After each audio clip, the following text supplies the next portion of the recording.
Good morning first year commerce.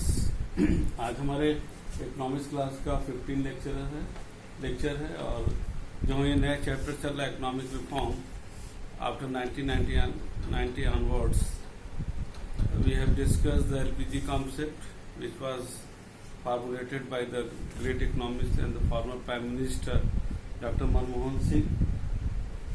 इसके पहले lecture में हम लोगों ने एलपीजी का लिबरलाइजेशन पढ़ा कि कैसे चीज़ों को लिबरलाइज किया गया सो दैट कि जो इनकमिंग आउट गोइंग हो of the capital of the knowledge end of the technology वो फ्री हो सो दैट कि इकोनॉमी कैन गेट डेवलप। ये हम लोगों ने काफ़ी डिटेल पढ़ा जिसको बताने की जरूरत नहीं है। आज का हमारा लेक्चर जो जाएगा वो आपको दैट इज द प्राइवेटाइजेशन, निजीकरण। क्यों देखो सरकार का काम के डिबेट हुआ था government in business, business in government IIM में, यानी कि क्या उसका उद्देश्य था कि क्या गवर्नमेंट को बिजनेस करना चाहिए, क्योंकि जब गवर्नमेंट बिजनेस करती है तो वहां पर उसका उद्देश्य होता है that is the public sector, जब उसका उद्देश्य होता है for the social justice, not for the profit motive. अब जिसके वजह से हम लोगों ने कल देखा कि जिसके वजह से हमारे बजट पर एक एक्स्ट्रा प्रेशर पड़ रहा था कि ये सारी कंपनियां मैक्सिमम जो है लॉस में जा रही थी। एक तो कैपिटल इन्वेस्ट किया गया, उसके एक बड़ा भारी कैपिटल एक्सपेंडिचर इंडियन इकोनॉमी में हुआ, और दूसरा जो हुआ वो हुआ कि उनका जो लॉस होता था उससे हमारे हर साल का बजट का बढ़ता था और हमारे टैक्स पेयर को एक्स्ट्रा टैक्स चुकाया जाता था। तीसरा that company control by the bureaucrats not by the management expert, और जिसकी वजह से ये मिसमैनेजमेंट हो रहा था। अब हमको जब आगे बढ़ना है तो क्या हम किसी चीज को पब्लिक सेक्टर में पूरा इन्वॉल्व करके ही हम क्या देश की अर्थव्यवस्था जब इतने बड़ा घाटा आ रहा है हम चल सकते थे? तो धीरे धीरे अब क्यों ना हम प्राइवेट सेक्टर को, प्राइवेट लोगों को लाए। दो तरीके से आ सकता है। फर्स्ट, क्यों ना हम कंपनी, पब्लिक लिमिटेड कंपनी के शेयर को प्राइवेट सेक्टर में बेच दें प्राइवेट लोगों को। इसको कहते हैं डिसइन्वेस्टमेंट। क्या बोलेंगे? डिसइन्वेस्टमेंट। अब फिर से ध्यान से सुनना कि मान लीजिए कि कोई कंपनी है भारत सरकार की, उसमें 10% कंपनी ने अपना शेयर बेच दिया। 10% शेयर का मतलब मान लीजिए एक मोटा मोटा है, 10% शेयर का मतलब हो गया 10,000 करोड़, तो आ गया इंडिया का। तो धीरे धीरे हम 10% करके जब हम शेयर बेचते हैं तो वहां पर जो प्राइवेट सेक्टर का इन्वॉल्वमेंट बढ़ने लगता है, यानी कि वो कंपनी पब्लिक सेक्टर और प्राइवेट सेक्टर दोनों का मिला जुला एक ज्वाइंट सेक्टर आ जाता है जिसमें both the government and private sector involve. In that case actual में देखा जाए ये मिक्स्ड इकोनॉमी का अच्छा कॉन्सेप्ट है। Through this investment policy, when the private sector is coming after when the government selling out its share to the private and the क्या कहते हैं participation of the private sector is increasing in the shareholding of the public limited in the public limited company, ऐसे दशा में जब joint sector बनता है तो वहां पर क्योंकि गवर्नमेंट सेक्टर का उद्देश्य रहेगा सोशल जस्टिस और प्राइवेट सेक्टर का आएगा उसका होगा profit motive, real mixed economy यहां से डेवलप होता है। अब उससे क्या होगा, अगर लॉस भी हो रहा है तो वो लॉस दोनों बियर करेंगे, तो गवर्नमेंट के बजट पर भी एक जो पॉजिटिव असर होगा। दूसरा, जब हमारे प्राइवेट सेक्टर वाले आएंगे वो कंपनी बोर्ड ऑफ डायरेक्टर में अगर आईएएस ऑफिसर रहेगा ब्यूरोक्रेट्स के रूप में, तो हमारे प्राइवेट सेक्टर वाले वहां पर अपने मैनेजमेंट एक्सपर्ट को भेजेंगे जो स्पेशलाइज्ड लोग होते हैं, तो वहां पर एक प्रॉफिट बढ़ने की संभावना बढ़ जाएगी। इससे हमारा जो बजट पर प्रभाव है वो कम होगा और जिसका अल्टीमेटली टैक्स पेयर पर भी जो बोझ है वो कम होगा, और वो जो पैसा बचेगा उसको हम डेवलपमेंटल वर्क के लिए अदर सेक्टर में खर्चा कर सकते हैं। Point number 1। पॉइंट नंबर 2, जब हम डिसइन्वेस्टमेंट करते हैं और प्राइवेट सेक्टर से जो हमारा 10,000 करोड़ 20,000 करोड़ रुपया मिलता है उससे गवर्नमेंट का जो है एक एक्स्ट्रा रेवेन्यू भी जनरेट होता है। तो यहां पर दो तरीके से हुआ कि एक पहला अब गवर्नमेंट ने अपना through the disinvestment policy government ने अपने शेयर को प्राइवेट सेक्टर को बेचा और दूसरी चीज, गवर्नमेंट ने जब अपने लिबरलाइज किया, क्या कहते हैं, अपने पॉलिसीज को, जिसके वजह से प्राइवेट सेक्टर ज्यादा से ज्यादा हमारे इंडस्ट्रीज में आने लगे, क्योंकि डी रिजर्वेशन शुरू हो गया। डी रिजर्व का मतलब होता है कि जो पब्लिक सेक्टर के लिए रिजर्व सेक्टर था उसको प्राइवेट सेक्टर के लिए भी खोल दिया गया। सिर्फ कुछ प्राइवेटेड सेक्टर को छोड़ करके, जो डिफेंस और सेंसिटिव सेक्टर थे उनको छोड़ करके गवर्नमेंट ने जो है डी लाइसेंसिंग प्रावधान कर दिए कि मैक्सिमम चीजों पर आपको लाइसेंस नहीं लेना है, या उसका एक इजीनेस कर दिया कि लाइसेंस लेने की प्रक्रिया इजी कर दी गई, कि ताकि जो बिजनेसमैन इंडस्ट्री से उसको ज्यादा दौड़ना न पड़े। इससे क्या हुआ कि जब एक अच्छा मैक्रो इकोनॉमिक एनवायरनमेंट, एक positive macro economic environment in country create हुआ, तो प्राइवेट सेक्टर भी आगे बढ़ करके पैसा लगाने लगे, कैपिटल इन्वेस्टमेंट करने लगे, और वहां पर लोगों को रोजगार और ये सारी चीजें मिलने लगी। तो दो तरीके से हुआ, एक तो डिसइन्वेस्टमेंट और दूसरा आप प्राइवेट सेक्टर के लिए खोल दिया गया।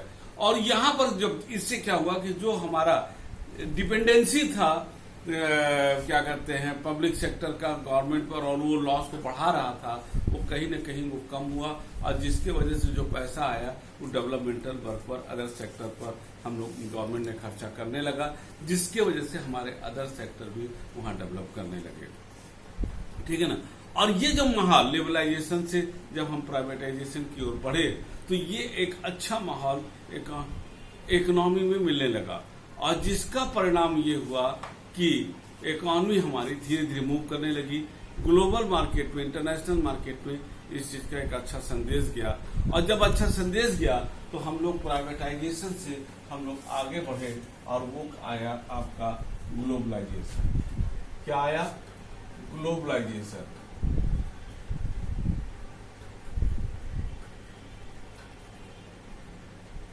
ग्लोबलाइजेशन का मतलब है वैश्वीकरण।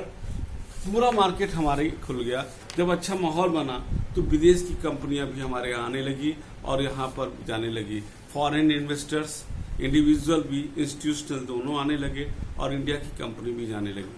तो एक इकोनॉमिक सेक्टर पर एक बहुत अच्छा, क्योंकि जब प्राइवेट सेक्टर हमारे विदेशों से लोग आ रहे हैं, कंपनियां आ रही हैं, तो उनको जो है वो सिर्फ कैपिटल ही नहीं लाते हैं, वो टेक्नोलॉजी भी लाते हैं, नॉलेज भी लाते हैं, और वो नॉलेज शेयर होता है। और हमारी इकोनॉमी जो एक इतनी बड़ी इकोनॉमी, इतना बड़ा मार्केट शेयर है, जो हमारे विदेश के लोगों को आकर्षित भी करता है कि आइए यहाँ बिजनेस कीजिए, क्योंकि उनको मार्केट शेयर ही नहीं मिलेगा, बल्कि उनको वहां पर तमाम रिसोर्सेज भी उनको उपलब्ध हो रहे हैं, जिसकी वजह से एक अच्छा माहौल क्रिएट होता है और लोगों को यहाँ रोजगार भी मिलेगा। गवर्नमेंट ने इस दिशा में ये काम करना शुरू कर दिया, जिसके तहत अब हमारे यहाँ जब लोग आएंगे, यहाँ प्रोडक्शन करेंगे, लार्ज स्केल प्रोडक्शन होगा, तो हमारा एक्सपोर्ट बढ़ेगा, और एक्सपोर्ट जब बढ़ेगा तो वो हमारे फॉरेन एक्सचेंज को भी बढ़ाए, फॉरेन एक्सचेंज फंड को भी बढ़ाएगा। जो हमारा करंट अकाउंट डिफिसिट था, करंट अकाउंट डिफिसिट जो फॉरेन एक्सचेंज फंड में नेगेटिव रोल अदा करता है, जिसमें कि इंपोर्ट ज्यादा होने की वजह से हमारा फॉरेन एक्सचेंज कम हो जाता है, उसका गैप भी कम होने लगा, और जिसका परिणाम हुआ कि हमारी इकोनॉमी एक बैलेंसिंग इकोनॉमी होकर डेवलपिंग इकोनॉमी की तरफ बढ़ने लगी। ठीक है ना।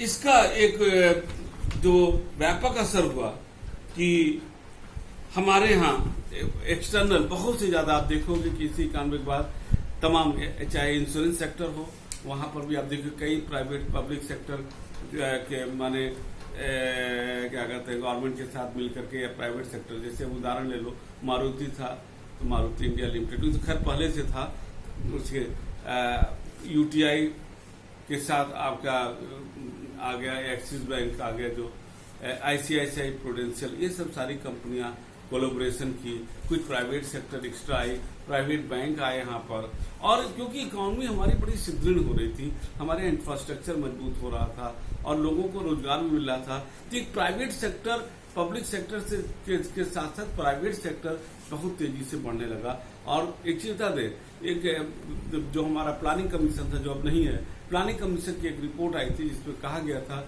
गवर्नमेंट कितनों कोशिश कर ली, 3% से ज्यादा वो गवर्नमेंट सेक्टर में रोजगार उत्पन्न नहीं कर सकता। तो रोजगार एक बहुत बड़ी समस्या थी, और गवर्नमेंट के लिए एक लिमिटेशन है कि वो ज्यादा रोजगार नहीं दे सकता, तो naturally that employment come through the private sector. तो प्राइवेट सेक्टर एक बहुत ही बेंचमार्क के रूप में उभरा और लोगों को रोजगार दिया, और इंटरनेशनल लेवल पर बड़ी बड़ी कंपनियां आई तो एक इंटरेक्शन बढ़ा, तो वो इकोनॉमिक सेक्टर पर ही नहीं अर्थ सेक्टर में प्रभाव हुआ, और उसका परिणाम सोशल सेक्टर पर हुआ। हमारी स्टैंडर्ड ऑफ लिविंग भी बढ़ी, हमारे इंटरनेशनल लोगों को जब बढ़ा तो ये कहते नहीं है कि आजकल जो है बिजनेस इस कॉन्सेप्ट पे चलने लगा, और जो उसका परिणाम इसी के बाद ही था, act in local but think like global. काम करो लोकल लेकिन सोचो ग्लोबल, तभी आप सक्सेस हो पाओगे। और ये परिणाम this is the sign of the how the globalization affected our economy in very significant manner. ठीक है ना। अब तमाम इस तरह से जो है हमारा, और यहाँ पर जो है एक चीज हम और उल्लेख करना चाहेंगे, जो प्राइवेटाइजेशन और ग्लोबलाइजेशन में जिसका परिणाम हुआ कि गवर्नमेंट ने जो है अपने पब्लिक सेक्टर को जब इस तरीके से जब मजबूत किया, और वहां पर कुछ एक कंपनियों को एक कैटेगराइजेशन कर दिया, नवरत्न कंपनी और लघु नवरत्न। ये कंपनियां जो है पब्लिक सेक्टर की वो कंपनियां थी जिनको गवर्नमेंट ने अपने उससे नियंत्रण से मुक्त करके उनको समहाउ उनको तमाम अधिकार दिए कि वो अपने कैपिटल स्ट्रक्चर को तय करे, तमाम पॉलिसी डिसीजन ले सकते हैं।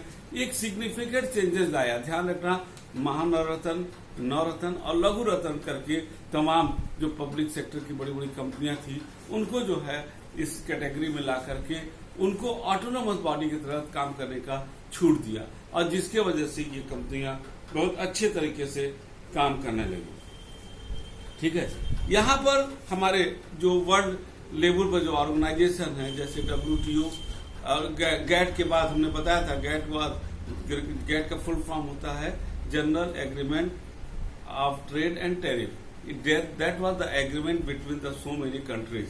India was also the signatories of the GATT, but GATT was not fulfilling the international requirement of the changing in international requirement, because that was the simply agreement.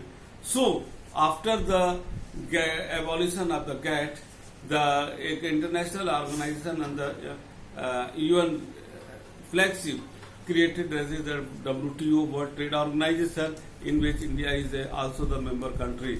और WTO ने जो है हमारे इस जो प्राइवेटाइज ग्लोबलाइजेशन के में काफी अच्छी भूमिका अदा की, और उसने जो है 1948 में स्टैब्लिश हुआ था, 23 देशों ने मिलकर किया था, और उसका जो है बहुत अच्छा बायलैटरल और मल्टीलैटरल मल्टीनेशनल जो है बिजनेस शुरू हुआ। मल्टीनेशनल कंपनियों का ज्यादा से ज्यादा ये आगमन भी हुआ, और गवर्नमेंट ने भी जो है इस दिशा में तमाम पॉजिटिव अप्रोच अपनाया कि टैक्सों को रिलीव किया, ताकि जो है तमाम सब्सिडी दिया। जो विदेशों से ऐसी इंडस्ट्रीज आ रही है जो हमारे यहाँ लग सकता है, गवर्नमेंट ने उनको तमाम तरीके का रिव्यू दिया, अभी भी दिया चला जा रहा है, गवर्नमेंट देती चली जा रही है, और एक धीरे धीरे प्रोसेस के तहत दे रही है। और जिस चीज पर हमारी इकोनॉमी को प्रोडक्शन की जरूरत है उस पर प्रोडक्ट किया, ताकि विदेश उसको नहीं कि विदेशी वाले आ जाए और हमारी इकोनॉमी को, उस सेक्टर को उसको गड़बड़ कर दे। ठीक है ना। तो यहाँ पर ये सारी चीजें जब आई तो उससे जो है एक इकोनॉमी हमारी बहुत तेज मूव की। यस, हम यहाँ कह सकते हैं कि मूवमेंट में जब हम चलते हैं, ये तो ऐसे ही हुआ ना कि हमारी जब इकोनॉमी ओपन होती है, पहले हमारी दरवाजा बंद था, कुछ भी धूल धक्कड़ होता था। 1990 के पहले की बात करें तो कुछ धूल धक्कड़ होता था, घर में नहीं आता था। लेकिन जब इकोनॉमी ओपन होने लगी अच्छे तरीके से ग्लोबल मार्केट में, तो हमने अपने घर का दरवाजा, इसका मतलब खिड़की खोल दिया, तो अच्छी अगर ताजी हवा आती है तो निश्चित रूप से जो है उसमें धूल धक्कड़ भी आता है। कुछ ऐसे ही हुआ कि तमाम सोशल और इकोनॉमिक सेक्टर में तमाम ऐसी निगेटिविटी चीजें आई, जैसे फास्ट फूड का आगमन हुआ, पहनावे में भी रेट हुआ, स्टैंड, तमाम ऐसी निगेटिव चीजें आई।